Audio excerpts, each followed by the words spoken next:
Imagine waking up to find your life savings can't buy breakfast. In 1923 Germany, that nightmare was real. Money, once a symbol of security, became paper without meaning. The economy was collapsing in slow motion. Shops changed prices every hour. A loaf of bread could double in cost before you even reached the counter. Workers rushed to spend their wages before inflation devoured their value. Children played with stacks of money. It was worth less than the toys it could once buy. People burned money for warmth. It was cheaper than coal. How did a powerful nation fall so far, so fast? It began with war, and a debt so massive. The government turned to the printing press. They thought printing money could fix everything. Instead, it broke the nation's soul. The more they printed, the faster prices rose. It was a vicious circle with no escape. By mid-1923, $1 was worth millions of marks. Savings vanished overnight.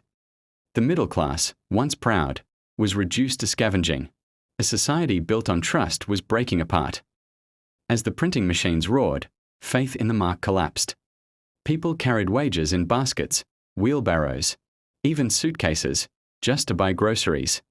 Shopkeepers weighed money instead of counting it. Hyperinflation turned logic upside down. The more money you had, the poorer you became. Some abandoned currency altogether, trading watches for bread, clothes for potatoes. Pensions evaporated. The elderly who had saved for decades were left with nothing.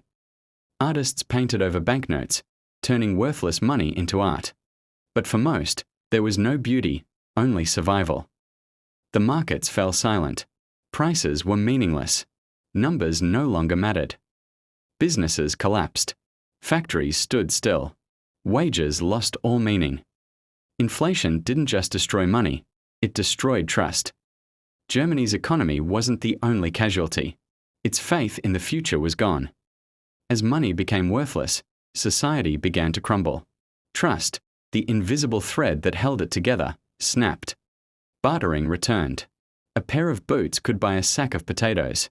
Gold rings traded for a loaf of bread. Rural farmers refused to sell to city folk. Money meant nothing to them anymore. In the cities, starvation crept in. Soup kitchens overflowed. Lines stretched for blocks. Children learned the word inflation before they learned to spell their own names. Banks locked their doors. Workers demanded pay twice a day, rushing to spend before prices changed. The mark's fall became a free fall. $1 now bought billions of marks. Foreign speculators circled like vultures, buying German assets for almost nothing. Despair turned to anger. People blamed bankers, politicians, even their neighbors. The dream of democracy dissolved in fear. People wanted order, at any cost. And in that chaos, a new voice rose. One that promised greatness and vengeance. Out of hunger and humiliation, anger found a voice. Desperate citizens searched for someone, anyone, to blame. New parties promised miracles. Loud voices in beer halls offered hope mixed with hatred. Propaganda spread faster than bread. Simple slogans replaced complex truths. People no longer cared who was right, they only wanted stability. In chaos, extremism became tempting. Order was offered, but freedom was the price. By 1933, desperation had paved the road for dictatorship. The hyperinflation ended, but the scars it left shaped an entire generation. Trust, the true foundation of money, had been shattered once. It would take decades to rebuild. From the ashes, economists learned that printing solves nothing when belief is gone. The Rentenmark restored order, but it was built on faith, not gold. For the first time, Germany realized, money is a story we all agree to believe. And when that story breaks, civilization trembles. The lesson? Never trade truth for illusion.